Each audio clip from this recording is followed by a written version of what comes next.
Good morning. So we're gonna, in this short video, we're gonna answer some questions that we hear fairly regularly, and just make sure, because one of the things I always think is if we get the question a few times, it's probably on everybody else's mind, and so we thought we'd just take the opportunity to answer some of these questions. And so if you're watching this video, thank you for all your interest. The first thing is I want you to know we stand behind the bulls. I mean, we're going to do a little visit later about with breeding soundness, or in the later part of this video with our vets. But the big thing I want you to know is if the bull doesn't work, or if the bull doesn't semen test, and it's important that you semen test them before your breeding season. We stand behind these bulls, and we'll sure make it right with you. A couple other things that we've had questions about, and a little bit of this is I'm going to refer to my screen, and I apologize, but we've had some questions about how we handle these bulls nutritionally. So our feedstuffs in general are a 14% forage blend hay. So we try to blend our hay to make about a 14% forage blend. Oats, peas, and triticale silage, modified distillers, corn stover, and then high moisture corn. So when we start all of our calves, we start them at 44 to 46 megacal. They're on that for 30 days. Now that has the forage blend, the oats, peas, and triticale, the modified distillers, and the corn stover. The thing is, we don't start these calves on really any corn of any kind. We feel like we can get their rumens kind of ready to work on that ration and spend about 30 days there.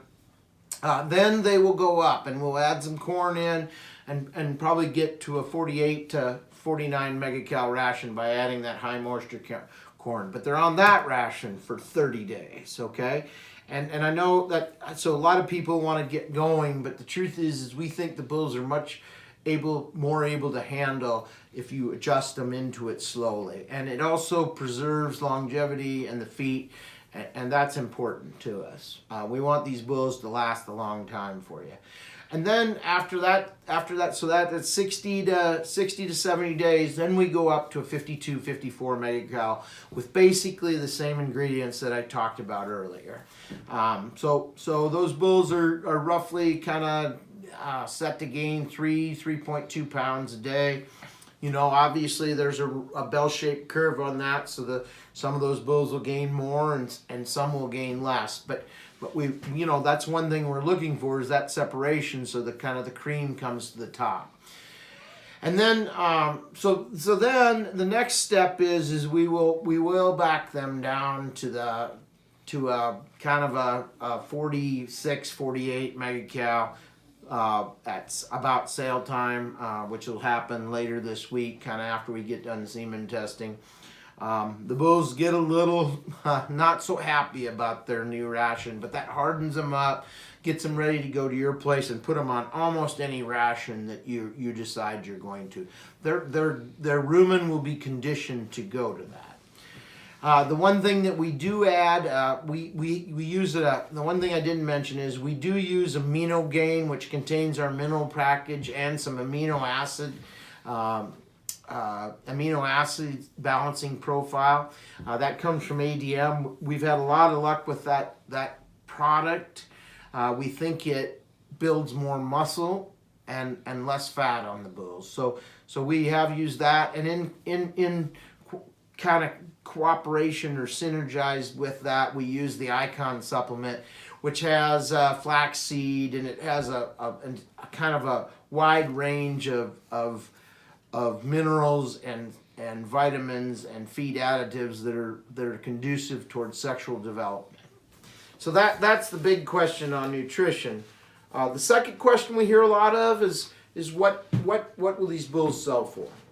So 90% of the time, the bulls bring kind of between 3,000 and 10,000, or 9,500.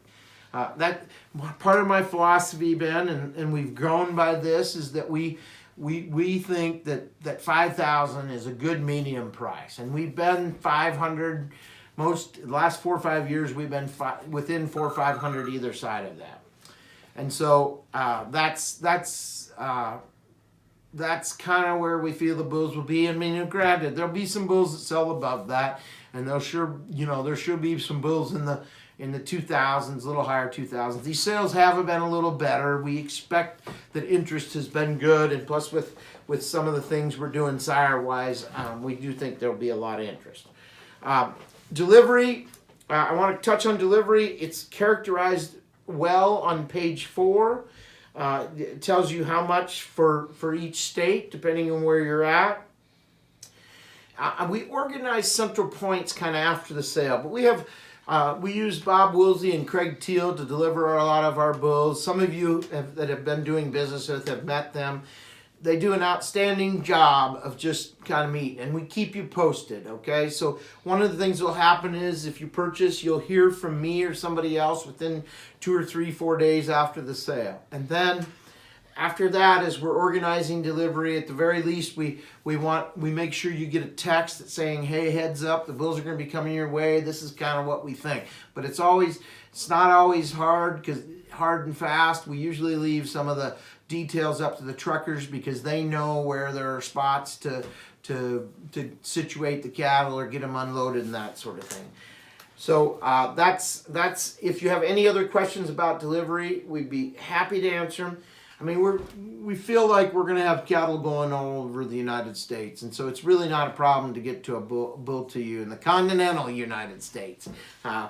We haven't had to get a bull to Hawaii or Alaska yet, but anyway, I just want to reiterate that we're willing to work with you. It requires some patience.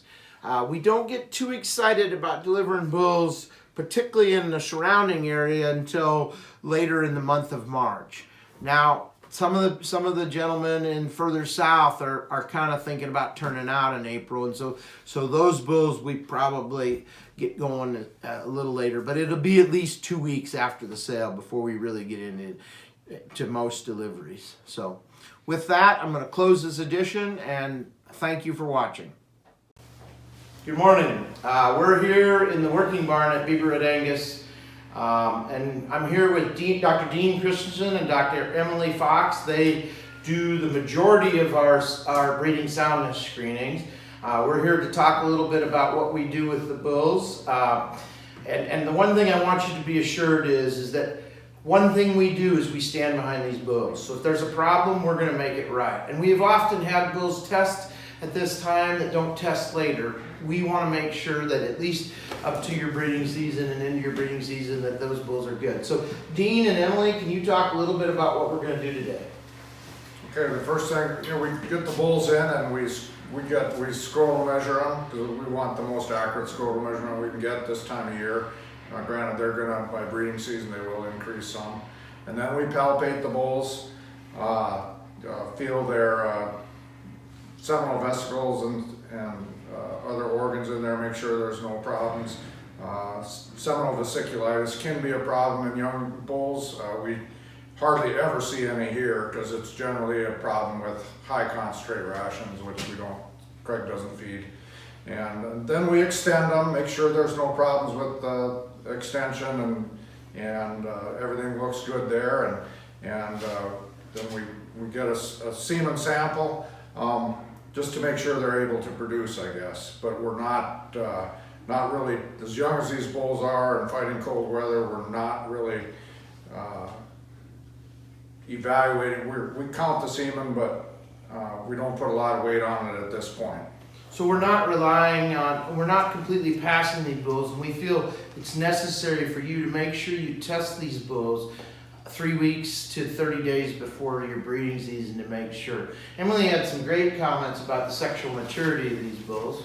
So these bulls still are young, and that in combination with the weather this time of year, the cold weather, this is not a natural time of year for animals to want to breed yet. So I think it's important to realize that these bulls are going to continue to mature before they're turned out as well, and that is a very important part of their testing. So again, we want to just make sure you understand what we're doing here. We do recommend that you test them again. We will stand behind them. Dean, is there anything you'd like to add?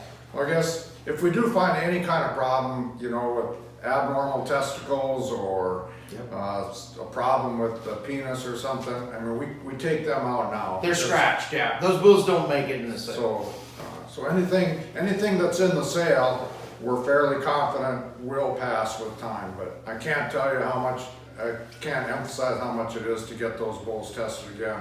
You had a couple of horse stories Oh, that you were telling me about earlier. One of my best friends bought 2 yearling bulls a few years ago. They came quote unquote tested from the breeder. He put those 2 yearlings out with about 33 cows, I think it was, and they were all open. And then we tested the bulls and we found problems with both of those bulls. So, and that was half his herd. I mean, he had 75 cows, and so half his cows were open.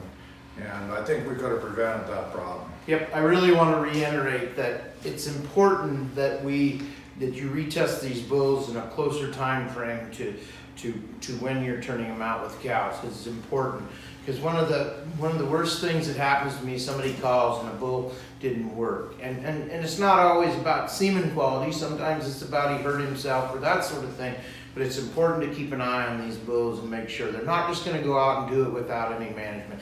If you're going to do that, what happens is, in my opinion, you need to run a lot more bulls. And we want you to be profitable, and so the truth of the matter is that you need to make sure these bulls semen tested. Emily, would you like to add anything? I think Craig raises an important point, not necessarily just relevant to Bieber Red Angus, in that anytime that you have bulls, particularly if they're bulls that you've kept for a number of years, it's still really important to test them prior to turnout. A lot of things can happen, do happen, and it's very important to be careful about testing your bulls close enough to turn out that you really have an idea of who you're turning out in the field.